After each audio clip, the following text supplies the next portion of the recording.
liberdade com responsabilidade. Não há contexto que torne ilícita essa divulgação, que a dúvida é, inclusive, do próprio judiciário. Neste vídeo, vamos assistir à manifestação perante o Supremo Tribunal Federal do advogado do Google, o qual representou durante uma discussão a respeito do Marco Civil da Internet. A argumentação do advogado, que é uma verdadeira aula sobre direito e liberdade de expressão, reflete um equilíbrio cuidadoso entre os desafios impostos pela disseminação de desinformação e os discursos nocivos à necessidade de preservação e o espaço democrático proporcionado na internet. Assista ao vídeo até o final e não se esqueça de comentar. Agora, no recurso extraordinário 1.057.258 da relatoria do ministro Fux, falará pelo recorrente Google Brasil Internet Limitada o Dr. Eduardo Bastos Furtado de Mendonça, que terá os 15 minutos da sua condição de recorrente e os 5 minutos da sua condição de amicus curiae no outro.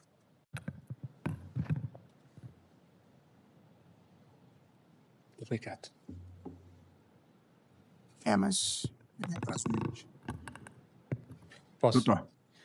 Excelentíssimo senhor presidente, excelentíssimos senhores relatores, ministro Dias Toffoli, ministro Luiz Fux, excelentíssima senhora ministra Carmen Lúcia, excelentíssimos senhores ministros, excelentíssimo senhor representante do Ministério Público, é com muita honra que eu mesmo e a Google Brasil venha à tribuna desse tribunal pedir que ele atualize e renove o seu compromisso histórico com a liberdade de expressão, que é sempre em contextos difíceis. É para isso que ela serve nesse momento que ela é necessária. Esse apelo não significa a defesa de que a liberdade de expressão seja limitada. Também não significa que o Marco Civil da Internet seja uma obra legislativa perfeita, atemporal, que deva ser preservado, seja imune a aperfeiçoamentos. Mas antes de chegar a esse ponto, eu gostaria de delimitar que nos parece ser, de fato, objeto da controvérsia, o que o Marco Civil faz, de fato, e o que ele não faz, e porque nos parece que ele é compatível com a Constituição, ainda que se entenda que há regimes melhores. De saída, eminentes ministros, a Google reconhece que a desinformação, os discursos de ódio e outras formas de discurso nocivo são um problema real, na internet e fora dela. Problemas que precedem muito a tecnologia, inclusive. Como Vossas Excelências sabem muito melhor do que eu, essas não são mazelas criadas pela tecnologia. O mundo não vivia num mundo de placidez idílica antes da internet. Na verdade, para ficar só no século XX, temos 2 guerras mundiais, diversos regimes autoritários, totalitários, que manipulavam a informação, controlavam a informação. Tivemos manifestações de genocídio movido por intolerância. No Brasil, tivemos 2 regimes de exceção que manipulavam a informação, em boa medida iniciados com discursos de desinformação sobre o risco da ameaça comunista. Portanto, não se pode dizer que esses são problemas que a internet tenha criado. Sem falar no racismo pontual, racismo estrutural, machismo e tudo que havia e continua a haver depois da internet. Não cabe, portanto, partir da visão maniqueísta de que as plataformas tenham causado a intolerância, o ódio e a incivilidade. Seria mais fácil se fosse assim, mas não é assim. Sem prejuízo disso, a internet potencializa e amplifica o alcance da liberdade de expressão. Permite que cada pessoa se manifeste de forma direta. E isso, embora seja, na maior parte das vezes, emancipador, também pode ser mais incômodo, também pode evidenciar e colocar em evidência momentos de dissenso, momentos de controvérsia e momentos, sobretudo, de ressentimentos. Mas não é, de forma nenhuma, menos democrático por isso. Tratar a internet, a liberdade de expressão na internet, como intrinsecamente menos valiosa, como um estorvo que deveria ser limitado à maior medida possível, seria um grande erro. Na imensa maioria das vezes, o direito é exercido nos limites da legalidade e esses limites protegem o que é controverso e que deve ser preservado.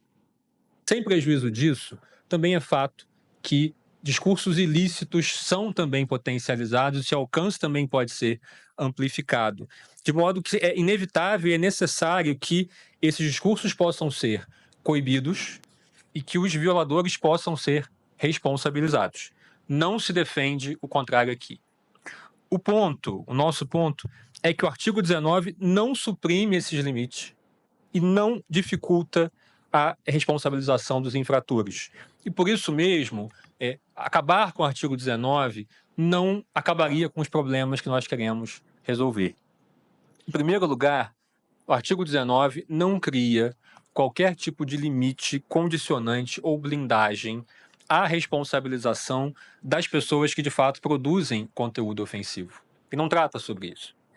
E, ao mesmo tempo, obriga que as empresas guardem dados para que se possa identificar as pessoas que são apontadas como responsável por conteúdo ilícito para que possam, de fato, ser responsabilizadas. A lógica, portanto, é de liberdade com responsabilidade, como preconiza muitas vezes o eminente ministro Alexandre de Moraes. Em segundo lugar, o artigo 19 não impede que conteúdos nocivos sejam removidos sem prévia decisão judicial. Na verdade, essa é a imensa maioria dos casos. E hoje, muito mais do que há 10 anos, quando esses recursos começaram a ser discutidos. Por quê? A imensa maioria, vou dar alguns números da experiência do Google, mas que refletem os números que outras plataformas também trouxeram. No ano de 2023, o YouTube removeu 1.695.261 vídeos no Brasil por violação das suas políticas, que, em grande medida, refletem vedações que estão na legislação. Vão além disso, mas também incorporam essas vedações, como discurso de ódio, violência infantil e outras mazelas conhecidas. No mesmo período, a mesma plataforma foi destinatária de 614 ordens judiciais. Não necessariamente ordens que, ao final, redundaram em remoções, mas ordens judiciais em algum momento. Esses números estão no relatório de transparência que é disponível publicamente. O que nós gostaríamos de demonstrar com esses números e com esse raciocínio? 2 pontos. O primeiro, não existe uma inércia que seja parte do modelo de negócio das plataformas. Na verdade, nem faria sentido que existisse. Seja pela pressão das autoridades, que desemboca em investigações, em procedimentos de apuração e em julgamentos como esse, seja porque a imensa maioria de usuários e a generalidade dos anunciantes não tem interesse, repudia esse tipo de conteúdo. Não é proveitoso estar associado a esse tipo de conteúdo. E aqui, evidentemente, não estou dizendo que não possa haver erros na aplicação de políticas, que não possa haver melhoria de aplicação de políticas. Tudo isso é outra camada. Mas pegar um caso específico e tratá-lo como sendo a expressão do que deve ser regulado, talvez não seja também a melhor forma. O segundo aspecto que gostaríamos de demonstrar é que essas ações que chegam de fato ao judiciário envolvem tipicamente conteúdos que são de fato controversos e que demandam efetivamente a ponderação judicial e que não deixarão de ser controversos se o Marco Civil da Internet for eliminado nessa parte. Portanto, a controvérsia subjacente existirá e não seria sequer positivo criar incentivos para que esse tipo de conteúdo caia sem a necessidade de exame judicial. Numa sociedade plural e complexa, é natural que essas controvérsias existam e é natural que elas possam ser submetidas ao judiciário. Muitas vezes, a dúvida se reflete e se prolonga no próprio processo judicial. E esse é um ponto relevante. Para dar um exemplo notório, quantas reclamações esse tribunal, Vossas Excelências, não tem julgado para afastar decisões judiciais que haviam removido conteúdos da internet de maneira exagerada ou equivocada. E quantas mais não chegam a esse tribunal pela dificuldade do filtro da reclamação. Para dar outro exemplo, nas recentes eleições de 2022, houve não um, mas alguns e talvez muitos casos em que o Tribunal Superior Eleitoral manteve ou removeu conteúdos em decisões divididas, de 4-3, de 5-2, em que a dúvida é, inclusive, do próprio judiciário. Para pegar o próprio paradigma desse recurso, que é objeto de julgamento nesse momento, falou-se da comunidade no Orkut, eu odeio à então professora: essas comunidades do Orkut, eu odeio alguma coisa, eram populares, as pessoas faziam de tudo, eu odeio coentro, eu odeio fulano, eu amo fulano, enfim. E evidentemente isso não torna mais louvável ou menos lamentável que alguém se dedique a criar uma comunidade para fazer esse tipo de sátira desagradável em relação a alguém. E, apesar disso, inicialmente foi pedido a liminar com a remoção desse conteúdo. E a liminar foi negada. O juizado especial não deu a liminar, entendendo que inicialmente cabia preservar o conteúdo e depois reapreciaria, se fosse o caso, na sentença. Foi reapreciado em sentença. E em sentença foi ordenada a remoção, que foi prontamente cumprida. Mas, ao mesmo tempo, condenou-se o provedor a uma indenização de R$10 mil. Ou seja, o provedor foi condenado por não ter removido um conteúdo que o próprio Poder Judiciário, no seu primeiro exame, ordenou que não fosse removido. O artigo 19 veio eliminar esse tipo de disfuncionalidade. Sem blindar os autores do conteúdo ilícito, o dispositivo estabelece os casos em que o provedor, embora não seja o autor do conteúdo, deve ser responsabilizado civilmente só por não tê-lo removido. E qual foi a opção do legislador? Estabelecer que o provedor deve ser responsabilizado se deixar, na esfera civil, se deixar de cumprir uma decisão judicial, que é o momento em que, ainda que possa subsistir a controvérsia ou a dúvida, passa a haver uma manifestação estatal de que há uma ilicitude. E, portanto, em que há um indicativo objetivo dessa ilicitude. Isso não impede remoções antes disso, que são a maioria, mas nos casos em que houve dúvida, é um marco de segurança jurídica que o legislador criou. Longe de ser heterodoxa, essa opção evita que se crie um incentivo à remoção automática de tudo que seja controverso, de tudo que seja objeto de questionamento, que é justamente aquilo que deve ser preservado. E por isso mesmo, excelências, reverter genericamente essa linha seria, com todas as vênias, dizer que se tira diretamente da Constituição um dever de censurar um terceiro, que não parece fazer muito sentido na lógica tradicional desse direito fundamental. Dito isso, é claro que esse não é o único modelo possível. Dito isso, é claro que há outros modelos e legislações mais recentes têm optado por outros modelos.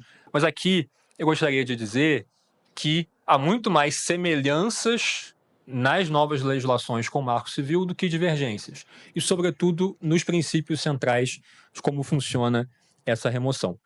Antes de tudo, nenhum país democrático adota uma lógica de responsabilidade objetiva, pela qual seria responsável tão somente porque existe um conteúdo na plataforma, o que levaria a um dever de monitoramento preventivo que não é nem sequer viável no volume de manifestações que há e nem sequer seria compatível com a lógica de vedação à censura prévia. Apesar disso, um outro modelo possível, e aí sim adotado em muitos casos, é o de fixar como marco da responsabilidade o recebimento de uma notificação que identifique de forma específica o conteúdo que é reputado como ofensivo e aponte razões dessa ilicitude.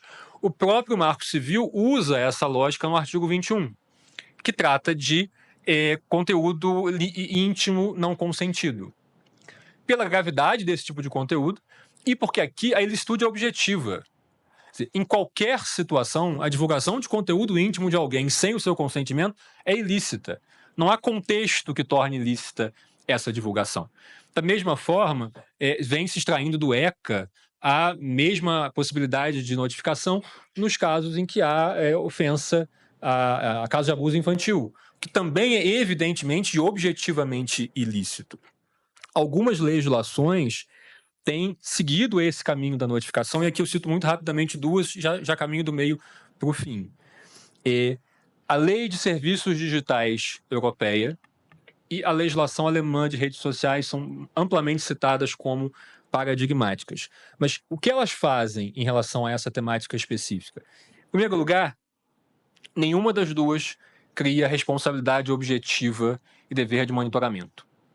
O que elas fazem é admitir que uma notificação com especificação de conteúdo e fundamentação de ilicitude possa ser o marco de uma eventual responsabilização. Mas mais importante, essa eventual responsabilização no caso da lei alemã, sobretudo, está relacionada à indicação de ilicitudes específicas, de tipos penais específicos. Portanto, não é qualquer ilicitude. E mais do que isso, em ambos os casos, não se cria responsabilidade apenas pelo fato de, em cada caso concreto, a plataforma haver discordado da notificação, o que evidentemente seria esse incentivo massivo à remoção automática. O que se prevê é uma responsabilidade pela falha sistêmica em responder adequadamente a essas notificações. Nesse ponto, eu gostaria de dizer e de lembrar muito rapidamente que na mini-reforma eleitoral de 2017, o legislador brasileiro tentou criar, de última hora, uma exceção ao Marco Civil que é parecida, em parte, com a ideia de notificação para remoção automática. Na época, previu-se um dever de remoção de conteúdo críticos a candidatos do período eleitoral, para depois, por mera notificação, para que depois se fizesse o exame, sob o argumento de que isso preservaria reputações e evitaria campanhas de desinformação perigosas para o pleito. Pois bem, após imenso clamor popular, o dispositivo foi vetado pelo presidente Michel Temer, justamente com o argumento de que ele importaria numa modelo de incentivo a remoções generalizadas. Eu caminho para o final e faço uma síntese aqui antes de entrar na interpretação conforme que nós discutimos brevemente. Em suma, o que nós gostaríamos de destacar com especial ênfase é que não faria sentido responsabilizar uma plataforma por não haver removido um conteúdo cujo exame é polêmico, é sujeito a valorações subjetivas, que muitas vezes são objeto de divisão no próprio Poder Judiciário. Um sistema como esse seria um incentivo maciço à remoção de tudo que seja controverso ou possa ser questionado, que é justamente o cerne da liberdade de expressão. Seria um sistema que troca o paradigma de liberdade preferencial por um paradigma de direito de segunda classe. Por tudo que eu falei, excelências, nós entendemos que o Marco Civil é compatível com a Constituição e, evidentemente, pode ser aperfeiçoado, mas não a viola. Mas, caso esse tribunal entenda que é necessário e é possível modificar o regime do Marco Civil pela via jurisdicional, o que nós entendemos é que a mudança seria menos traumática e mais compatível com a integridade da ordem jurídica se viesse pela ampliação cautelosa das hipóteses em que se admite a notificação extrajudicial como um marco de responsabilidade civil. E que isso tenha parâmetros que evitem a banalização da remoção, a insegurança jurídica e a indução de censura privada. Nessa linha, essas notificações precisam apontar o conteúdo que se reputa ilícito especificamente e não genericamente, para evitar pescarias e coisas do gênero. Deve ser fundamentada com remissão a dispositivos legais específicos. Tal como o meu colega que me antecedeu, nós entendemos que o debate legislativo já vinha amadurecendo em torno de alguns temas, como, por exemplo, crimes de abolição violenta do Estado de Direito, tentativas de golpe de Estado, atos de terrorismo ou preparatórios de terrorismo, todo e qualquer tipo de violência ou abuso infantil, atos de induzimento, instigação ou auxílio a suicídio ou a automutilação.